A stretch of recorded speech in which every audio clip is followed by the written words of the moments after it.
ছিল। 12 বছর বয়সে রাসূলুল্লাহ সাল্লাল্লাহু আলাইহি ওয়াসাল্লাম যখন চাচা আবু তালিবের সাথে ব্যবসায়ের উদ্দেশ্যে সিরিয়াতে গমন করলেন, ওই সময়ের শ্রেষ্ঠ খ্রিস্টান যাজক পাদ্রী বুহাইরা তার গির্জা থেকে এই দৃশ্য দেখেছে যে মুহাম্মদ সাল্লাল্লাহু আলাইহি ওয়াসাল্লামকে মেঘ ছায়া দিচ্ছে। তিনি যেই গাছের নিচে বসেছেন সেই গাছ ঝুঁকে তাকে সেজদা করছে। তিনি যেই পাথরের উপরে বসেছেন সেই পাথর তার জন্য নরম মোলায়েম হয়ে যাচ্ছে।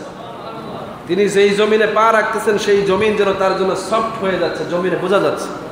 আশেপাশের প্রকৃতির মধ্যে যেন একটা আনন্দ হিল্লোল বয়ে যাচ্ছে।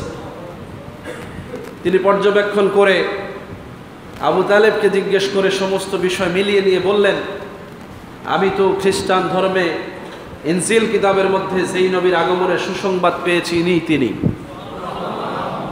12 বছর বয়সে। আপনি দ্রুত এই